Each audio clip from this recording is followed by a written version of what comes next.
क्या आप भी थक चुके हैं? सारे व्रत कर लिए, सारे उपाय आजमा लिए, फिर भी ये गरीबी, ये कर्ज और ये अपमान पीछा नहीं छोड़ रहा। तो आज अपने आंसुओं को पोंछ दीजिए, क्योंकि गलती हमारी भक्ति में नहीं, हमारे तरीके में है। शास्त्र चीख चीख कर कहते हैं, माता लक्ष्मी चंचला हैं।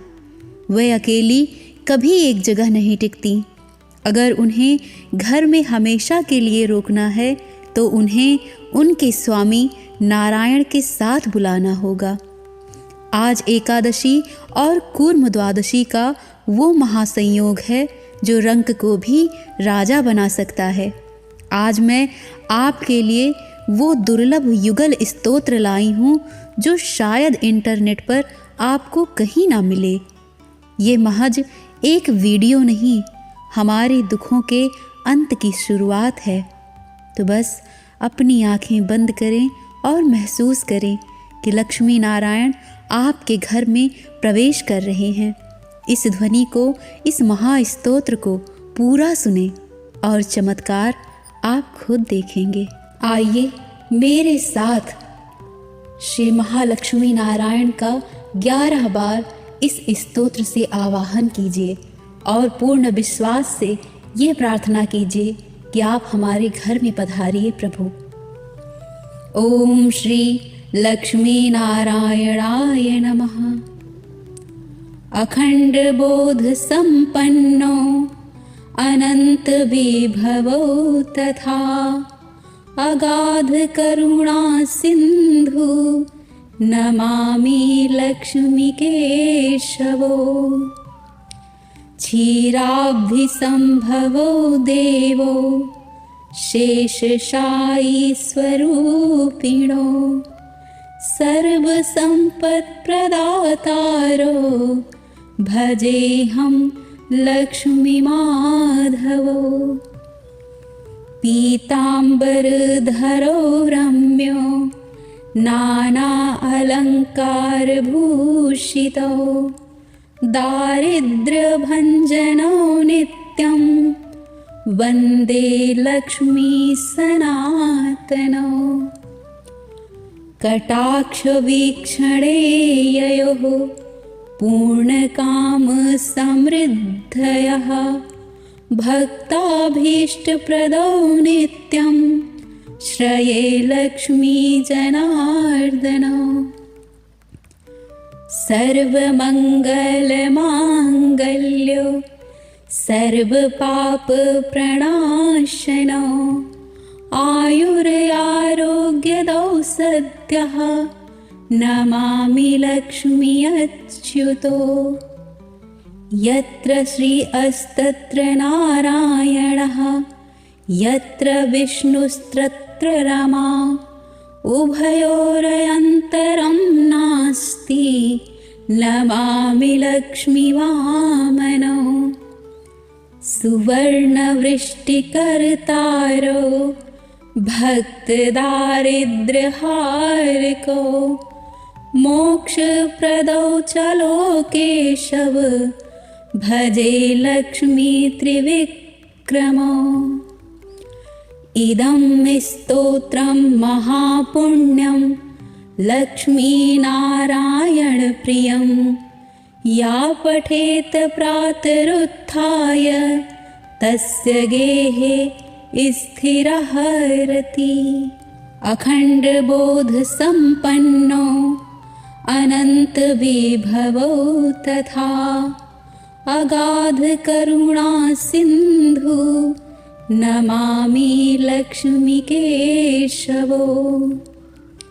क्षीराब्धिसंभवो देवो शेषशायी स्वरूपिणो सर्वसंपत्प्रदातारो भजेऽहं लक्ष्मी माधवो।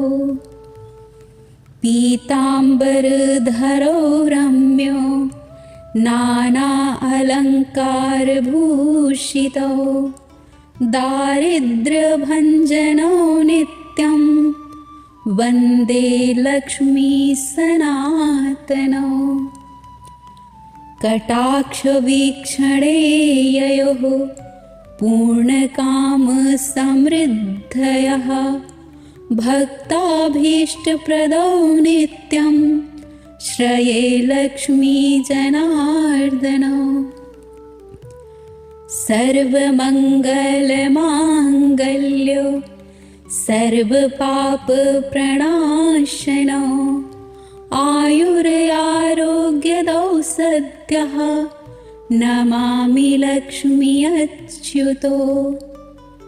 यत्र श्री अस्तत्र नारायणः यत्र विष्णुस्तत्र रमा उभयोरयन्तरं नास्ति नमामि लक्ष्मीवामनो।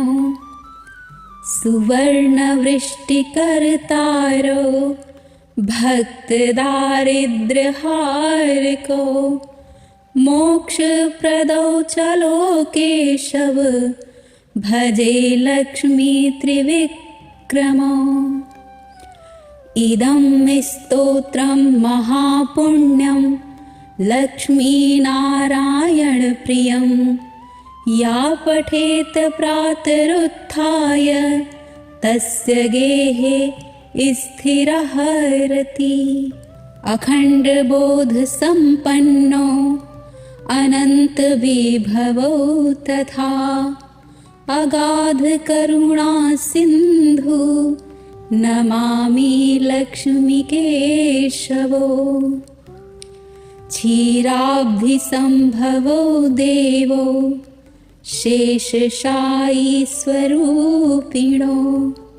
सर्वसम्पत्प्रदातारो भजेऽहं लक्ष्मीमाधवो। पीताम्बरधरो रम्यो नाना अलङ्कारभूषितो दारिद्र्यभञ्जनो नित्यं वन्दे लक्ष्मी सनातनो। कटाक्षवीक्षणे ययोः पूर्णकामसमृद्धयः भक्ताभीष्टप्रदौ नित्यं श्रये लक्ष्मीजनार्दन। सर्वमङ्गलमाङ्गल्यो सर्वपापप्रणाशनो आयुरारोग्यदौ सद्यः नमामि लक्ष्मी अच्युतो। यत्र श्री अस्तत्र नारायणः यत्र विष्णुस्तत्र रमा उभयोरयन्तरं नास्ति नमामि लक्ष्मीवामनो।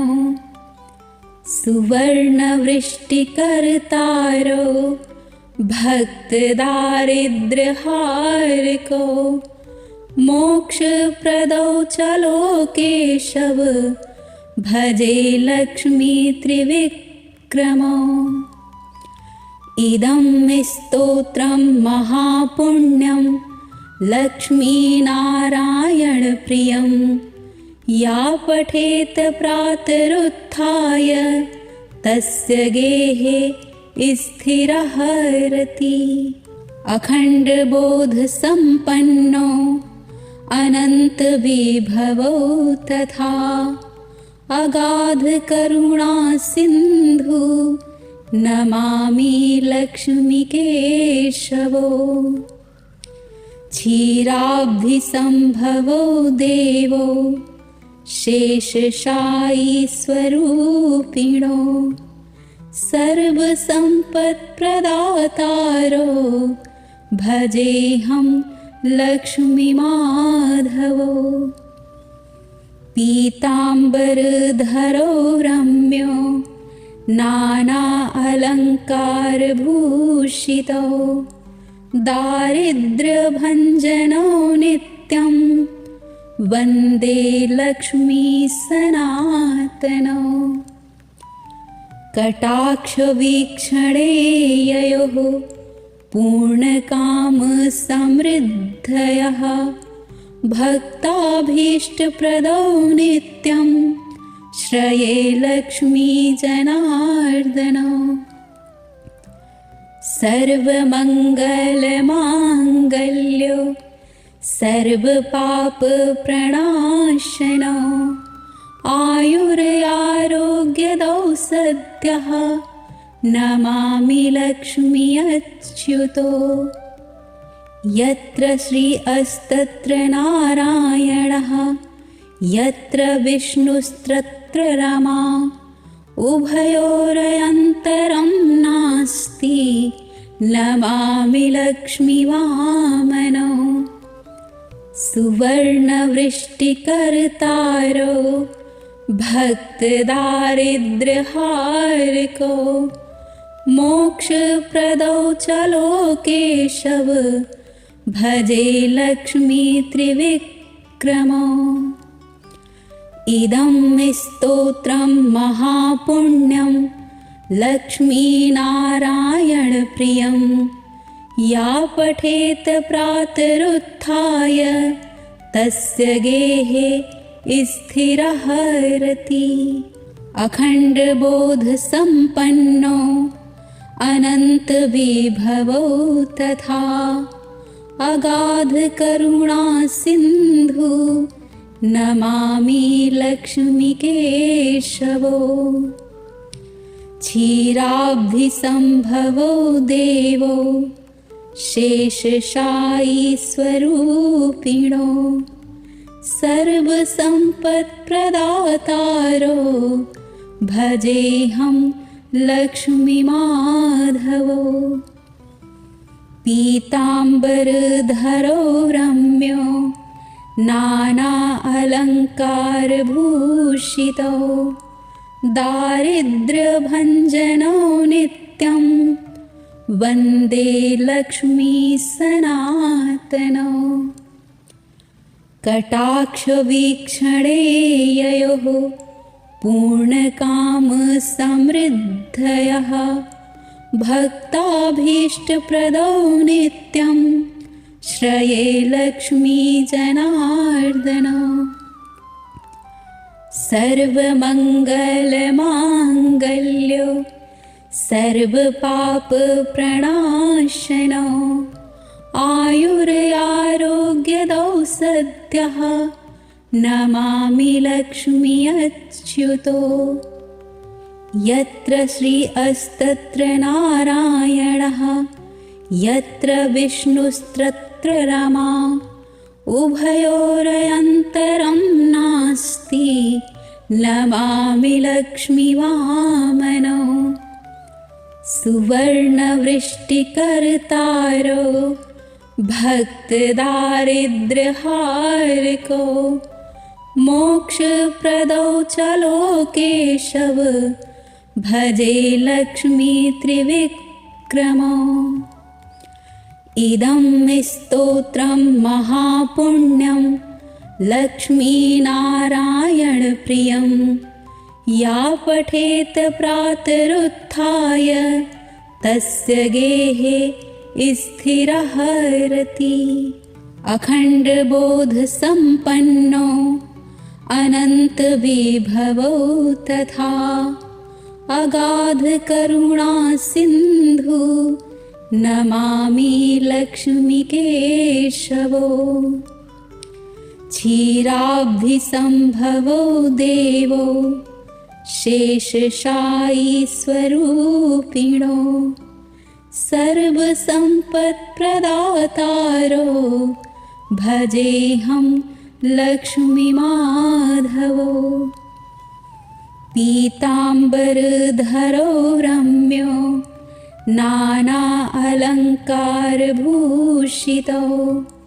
दारिद्र्यभञ्जनो नित्यं वन्दे लक्ष्मी सनातनो। कटाक्षवीक्षणे ययोः पूर्णकामसमृद्धयः भक्ताभीष्टप्रदो नित्यं श्रये लक्ष्मी जनार्दन। सर्वमङ्गलमाङ्गल्यो सर्वपापप्रणाशनो आयुरारोग्यदौ सद्यः नमामि लक्ष्मी अच्युतो। यत्र श्री अस्तत्र नारायणः यत्र विष्णुस्तत्र रमा उभयोरयन्तरं नास्ति नमामि लक्ष्मीवामनो। सुवर्णवृष्टिकर्तारो भक्तदारिद्र्यहारको मोक्षप्रदौ च लोकेशव भजे लक्ष्मी त्रिविक्रमो। इदं स्तोत्रं महापुण्यं लक्ष्मीनारायणप्रियं या पठेत प्रातरुत्थाय तस्य गेहे स्थिरः रति। अखण्डबोधसम्पन्नो अनन्तविभवो तथा अगाधकरुणासिन्धु नमामि लक्ष्मीकेशवो। क्षीराब्धिसम्भवो देवो शेषशायीस्वरूपिणो सर्वसम्पत्प्रदातारो भजेऽहं लक्ष्मीमाधवो। पीताम्बरधरो रम्यो नाना अलङ्कारभूषितो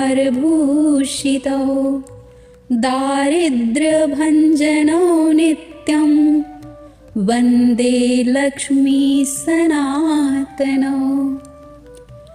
कटाक्षवीक्षणे ययोः पूर्णकामसमृद्धयः भक्ताभीष्टप्रदो नित्यं श्रये लक्ष्मी जनार्दनो। सर्वमङ्गलमाङ्गल्यो सर्वपापप्रणाशनो आयुरारोग्यदौ सद्यः नमामि लक्ष्मी अच्युतो।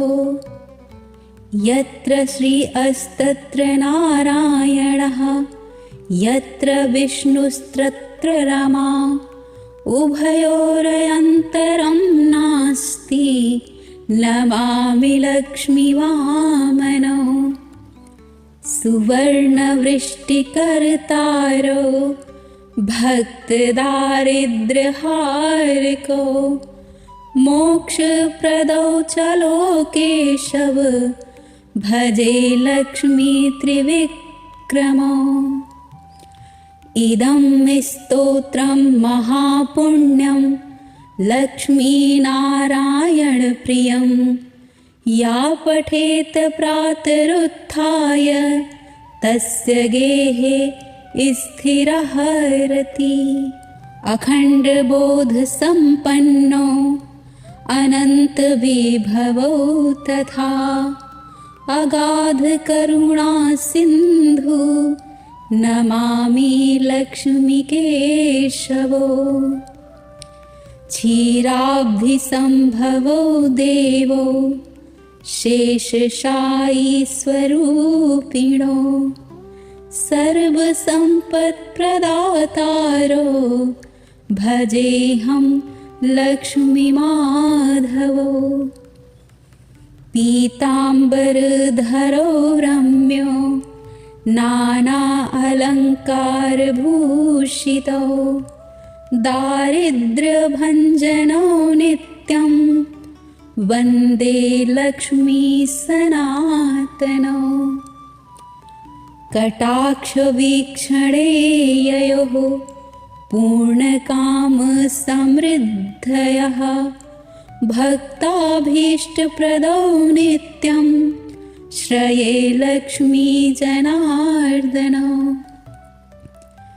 सर्वमङ्गलमाङ्गल्यो सर्वपापप्रणाशनो आयुरारोग्यदौ सद्यः नमामि लक्ष्मी अच्युतो। यत्र श्री अस्तत्र नारायणः, यत्र विष्णुस्तत्र रमा, उभयोरयन्तरं नास्ति, नमामि लक्ष्मीवामनो।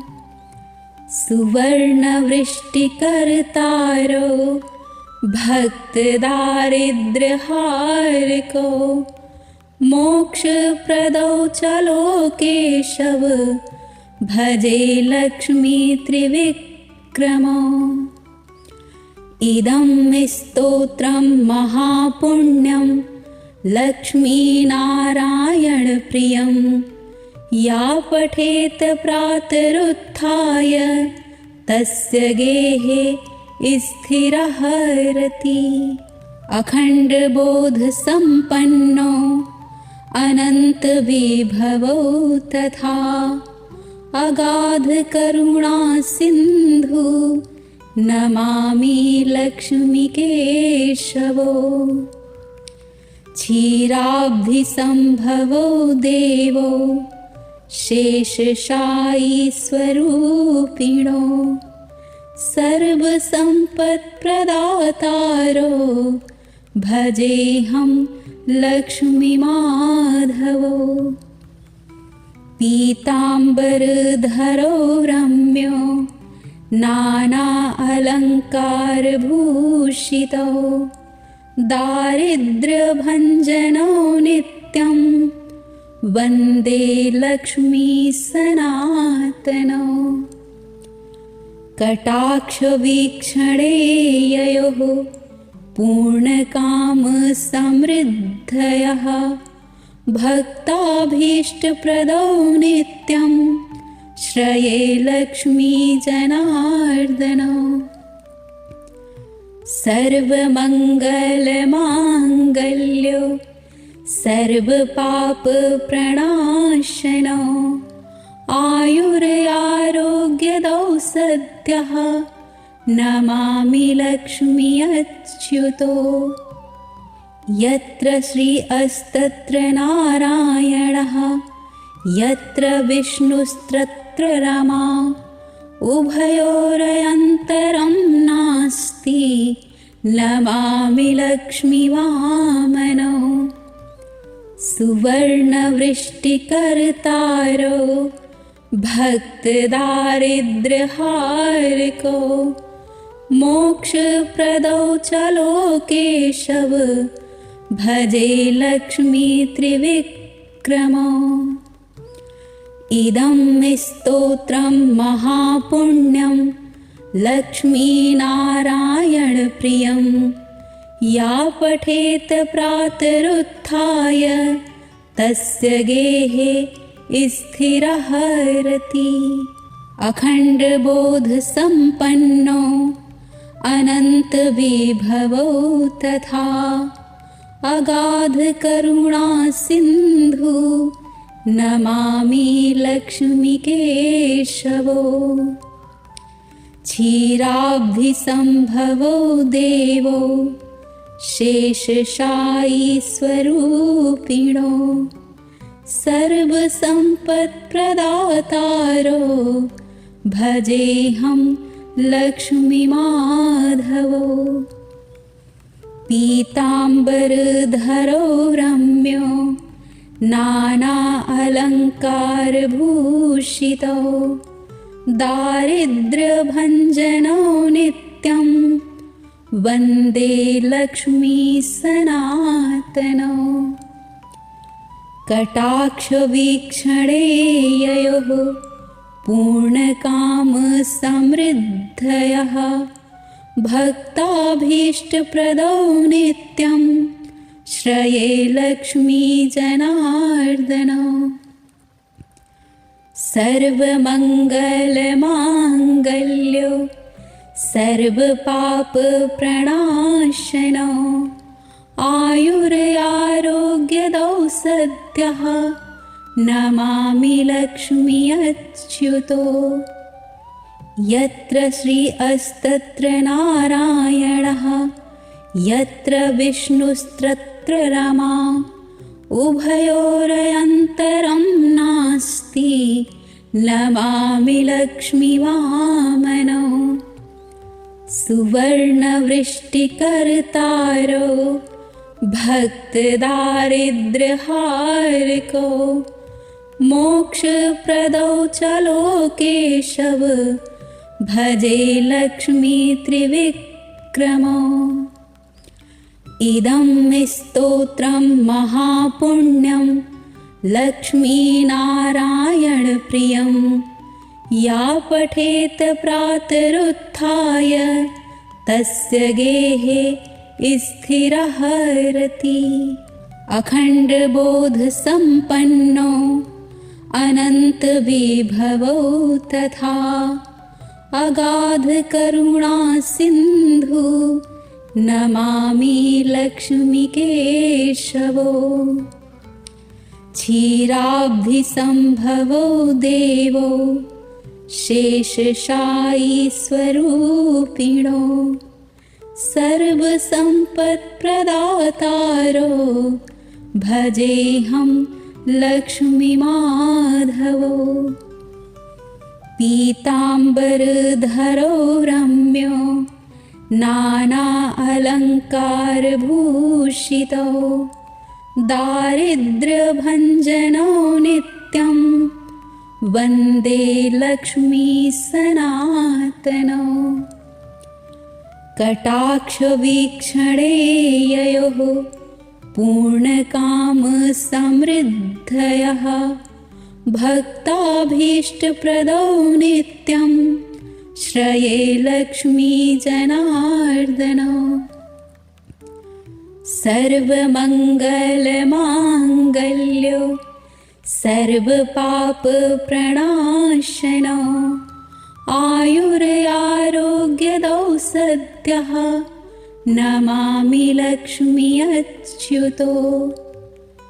यत्र श्री अस्तत्र नारायणः यत्र विष्णुस्तत्र रमा उभयोरयन्तरं नास्ति नमामि लक्ष्मीवामनो। सुवर्णवृष्टिकर्तारो भक्तदारिद्र्यहारको मोक्षप्रदौ चलो केशव भजे लक्ष्मी त्रिविक्रमो। इदं स्तोत्रं महापुण्यं लक्ष्मीनारायणप्रियं या पठेत प्रातरुत्थाय तस्य गेहे स्थिरः रति। यह स्तोत्र महापुण्यदायी है और लक्ष्मी नारायण को अत्यंत प्रिय है। जो प्रातः उठकर इसका पाठ या श्रवण करते हैं उनके घर में लक्ष्मी और प्रेम सदैव स्थिर रहते हैं। ओम नमो लक्ष्मी नारायणाय।